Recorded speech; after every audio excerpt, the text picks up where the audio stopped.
Well, as I'm sure you know, the Americans set conditions for talks, and Iran rejected all of them. And they wanted the talks to be in uh, Turkey, and they wanted to discuss Iran's missile program, Iran's regional alliances, and also discuss Iran's uh, nuclear program or the shutting down of Iran's nuclear program.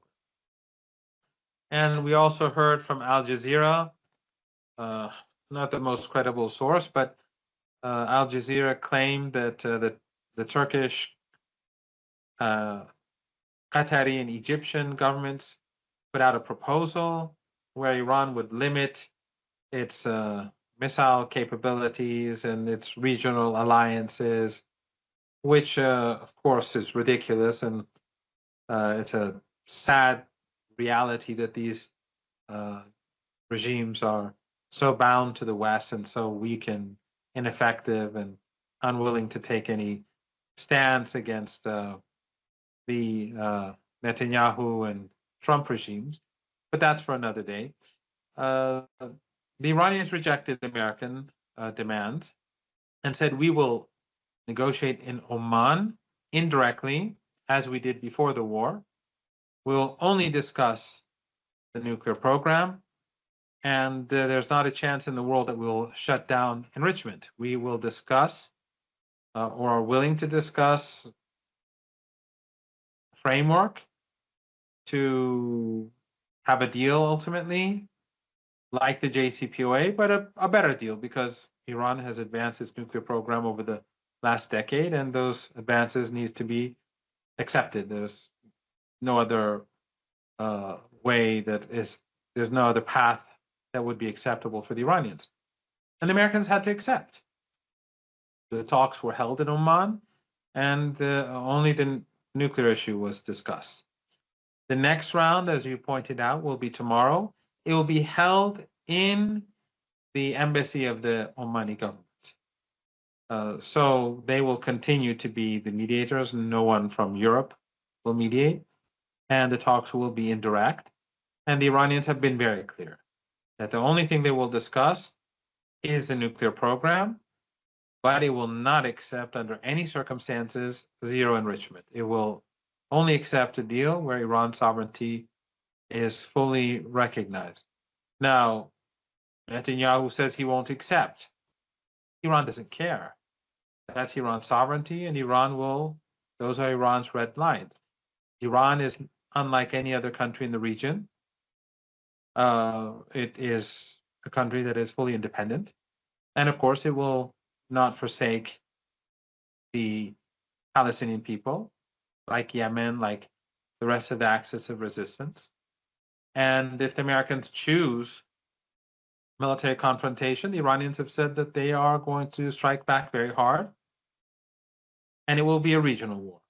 What is a regional war? That means all of Iran's allies, who will also be facing an existential threat from the regime in Washington, they will engage in war. So Yemen, which has already fought the United States for 7 weeks, and the Americans had to back down, the Iraqi resistance, the same people who defeated ISIS and others, Lebanon and elsewhere, everyone will be joining the battle.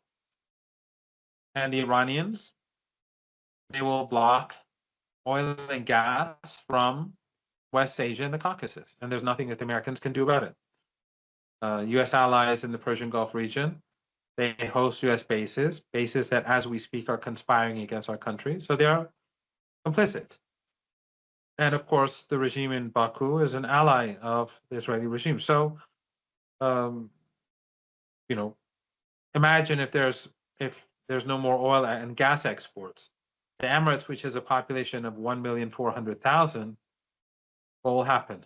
The regime won't last, or Qatar, and the list goes on. So this would be a very, very complicated and messy situation. It's not something that the Americans will be able to manage. And this will lead to a global economic collapse, not a recession, but a collapse.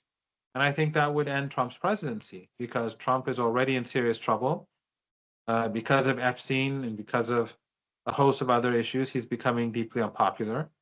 And if the economy collapses under these circumstances, whereas the economy is already doing quite poorly, that will be the end of Trump. So Iran doesn't want war. Iran wants a decent deal, a just deal. But for Iran, this would be a fight for its. It will be an existential war. And for the United States, it would be a war of choice. One would think that the United States would not engage in war with Iran because it cannot win.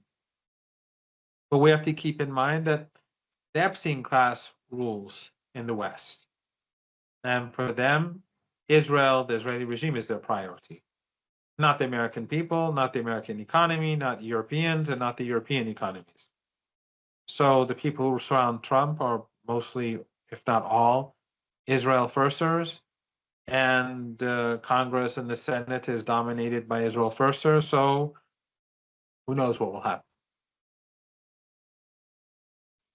Ali Larijni, the Iranian spokesperson for the Supreme Council for National Security, summarized what you said about the talks, highlighting two specific things. One, that Iran will continue the talks but not giving up on its preparation for deterrence. And second would be the talks would be only about the nuclear program, also under NPT, which means that the demands for zero enrichments and all are out of conversation. Talking about the Epstein class, I wanted to come to Palestine, since that is at the heart of these escalations, and in whatever ways we might like to understand or define them, given, as you said, the Epstein class controls the U.S. Regime, and they have been escalating in Area C.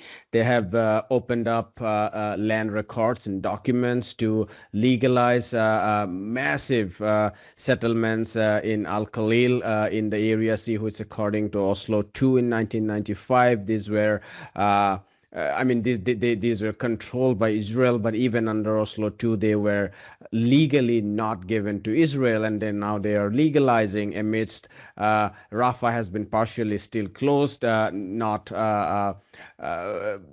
whatever was promised in terms of food and aid has not been going through, and they have been killing children and civilians daily in Palestine. Given all this, given the expansion of settler colonialism, are these talks really meaningful, given the expansion of settler colonialism and given the control of the Epstein class? Is U.S.-Iran talk really U.S.-Iran talk? Well, basically, what you're saying is that the United States is untrustworthy. Why? Because, let's go to the ceasefire in Gaza. Trump claimed that he was behind the ceasefire. And we had that huge monkey show in Egypt where Trump brought in all those regional leaders basically to express their respect for him and to whitewash the genocide and his role in the genocide. But ever since the ceasefire, the Israeli regime has been murdering Palestinians on a daily basis, as you rightly point out. So this is an American ceasefire. This is Trump's ceasefire. But he just said a couple of days ago that we have peace in the Middle East, as he calls it. I call it West Asia, but in any case, he says there's peace. So that obviously for him, the Palestinians who are being murdered every day are worthless. Just like, as we've seen in the Epstein files, that human beings are worthless to this class of people. Children are worthless. So Palestinian children are worthless. Then again, we saw in Lebanon, we saw a ceasefire in Lebanon between Hezbollah and the Israeli regime. And the Western governments are the guarantors. Again, we're seeing daily murders and assassinations of ordinary people, just like this morning, the murder of a man who was taking children to school. It's not even reported in the Western media, none of this, because the Western media is controlled by the Epstein class. These journalists, they're all employees of the Epstein class.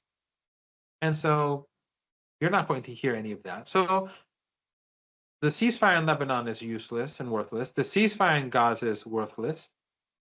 The West Bank is being colonized in violation of the UN Security Council resolutions and in violation of previous agreements.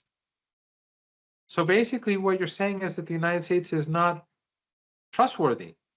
But I can go even further, and that is the nuclear deal between Iran and the P5+1. That deal, which was signed in 2015, I was I was a part of the negotiating team. I was Dr. Zarif's media advisor for international media. The Iranians gave many concessions, too many in my opinion, and there was a nuclear deal. Who violated that deal? It was Obama. He violated first the spirit of the deal, and then he began to violate the deal itself. And then Trump tore up the deal. So Iran's agreements, the agreements of the Palestinians, the Lebanese, the Russians, the United States is not trustworthy. So even, and let me take this a step further, even if we do have a deal, which doesn't look likely, even if we do have a deal, who says that Trump is going to abide by the deal? Who says Trump will abide by his own deals? There's no reason to believe it. So I am not optimistic about a deal. Iran is preparing itself for war. I'm not saying there will be war. I have a view on this. I don't usually give my view because that's not really relevant, because people will interpret it many will interpret it as being the government's view, and which is not the case. I mean, my own, but in any case, I have a view on this, but Iran does not know, no one knows if there is going to be a war, but Iran is assuming that there will be a war. In other words, it's planning as if there will be a war. So the military is being prepared, and Iran is much better prepared to fight against the United States. It has much more, let me put it this way, Iran has much more firepower to direct towards the United States than towards Israel, than towards Palestine. Why is that the case? The Israeli regime is far away, and Iran strikes the Israeli regime with long-range missiles, which Iran has tens of thousands. And what Iran used last time around was just the tip of the iceberg, and Iran has been working on missiles during the last 9 months or so, making them more precise and better capable of maneuvering around air defenses and with heavier payloads. But in any case, Iran still uses long-range missiles. With regards to the Americans, Iran has many options and much greater firepower.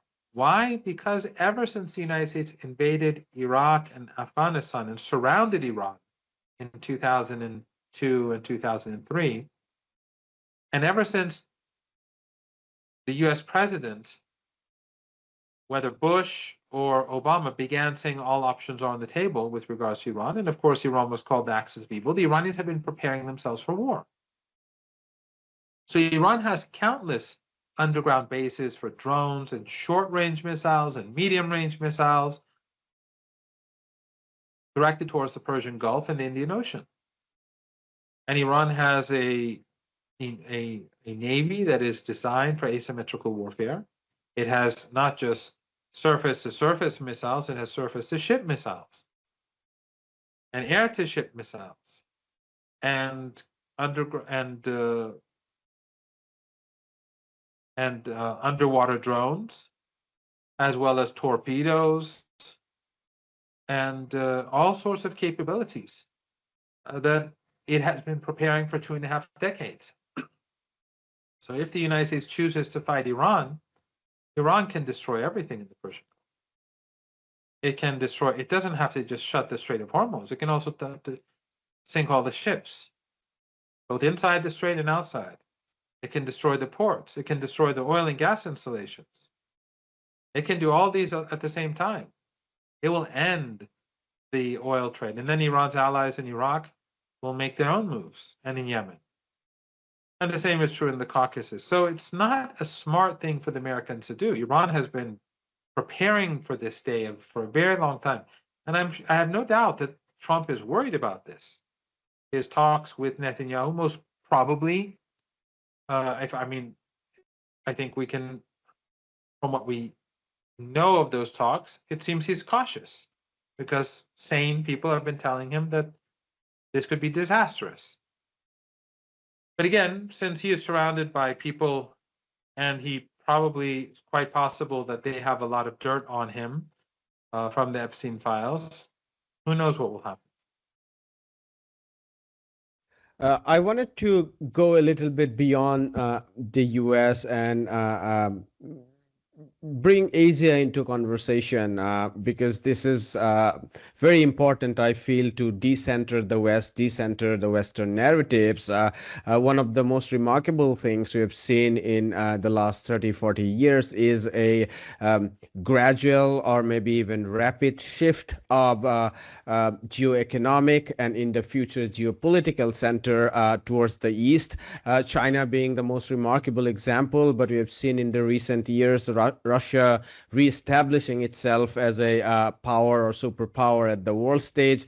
India has been growing fast, maybe not as fast as what China did 20, 30 years ago, or not necessarily as with as much equality and so on. We still have a lot of poverty and misery and so on, but still India is growing rapidly.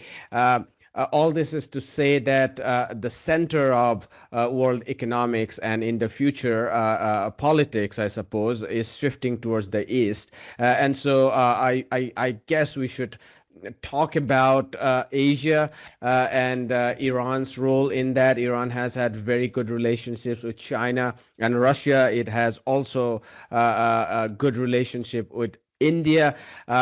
I'm curious to hear your thoughts about the future of Asia, particularly China, Russia, India, Iran, and how important is it to sideline the West, sideline colonialism and imperialism in our region?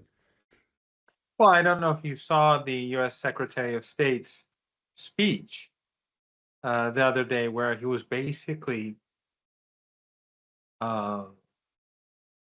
mourning decolonization. And he was praising 500 years of colonization. And basically, he said that we must revive we must revive Western domination. And that, I think, is a threat to the entire world. And what is interesting is all those European leaders stood up and gave him a standing ovation for this speech that was directed against the global South, against the global majority. So Iran is at the forefront of this struggle.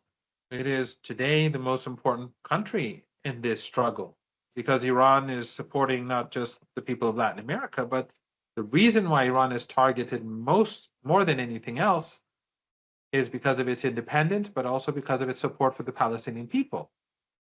In other words, the struggle that people in the subcontinent went through in expelling British colonization. But one thing that I think we should all keep into account is what the United States and the Israeli regime are doing today is a threat to India. If there is war, the Indian economy will fall, just like all other economies. In fact, India is even more vulnerable than most because the Americans are forcing the Indians no longer to take Russian oil, so that will probably go to China increasingly, and Russia has very close relations with China. So there will be a huge deficit in the oil market. The price of oil could go up into the hundreds of dollars a gallon of oil, and of course, gas having the same problem. So while the U.S. and Western economies will collapse under those circumstances, but so will the economies of across the world. And India, the Indian economy is one of the most vulnerable. So those Indians who seem to think that Israel is a good partner, Israel does not care about India because it's willing to destroy and sacrifice the Indian economy for its own selfish purposes, just as it doesn't care about the United States. Iran, again, as I stressed before, more than once, Iran does not want war. It's negotiating. Negotiating, though, doesn't mean Iran believes that there will necessarily be a positive outcome. Iran is negotiating for two reasons. One, if the United States behaves reasonably and there is room for a deal, then Iran will move in that direction. But two, if the United States remains irrational and continues with its imperial ambitions, Iran wants the world to see that we're not the problem, that we tried. We didn't want this war. But if war is imposed upon us, we will fight to the finish. And that would be, as I said multiple times, catastrophic for the world, but catastrophic for India in particular. Yes, absolutely. One of the surveys by Sea Voter says about 50 to 52% in India doesn't want war between Israel and Iran. Another more than a fifth are vocal supporter of Iran because they think what the Israeli regime does in the region is a colonial. Extension of the British colonial empire. Of course, we have a segment of the far right BJP supporters who think that they should support Israel, although they have no idea how Israel supports India and what that means, except perhaps giving them weapons. Reportedly to contain militancy in Kashmir, but that's for another day. But yeah, all that said, I guess there are very few people in India, in percentage terms, who want war between Iran and the United States. But I guess the more important point for us is to think about uh, how can we go beyond Western frameworks of uh, constant hostilities and belligerence between nation states, because these were the remnants, if you like, of the Westphalian models. You have to fight for borders, you have to fight for people, and so on.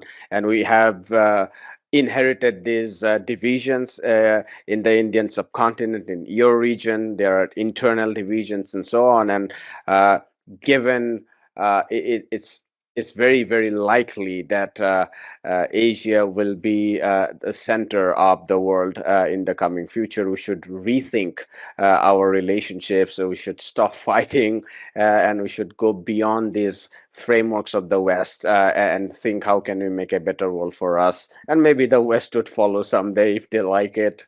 But yeah, that's my view.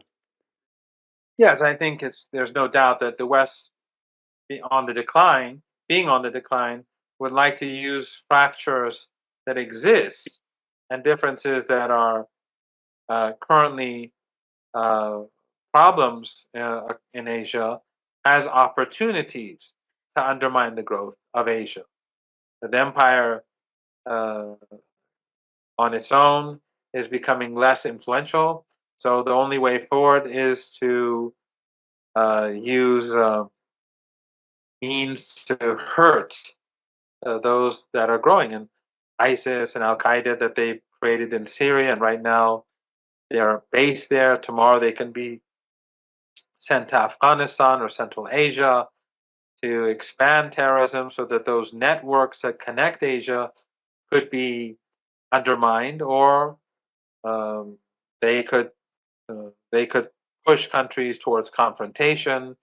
There are many things that the West could do, and thus it is very important for countries across the global majority, and Asia in particular, which is on the rise, to be aware that many of the problems that we see today, there are external actors who are interested in exploiting them to the detriment of the people of our part of the world.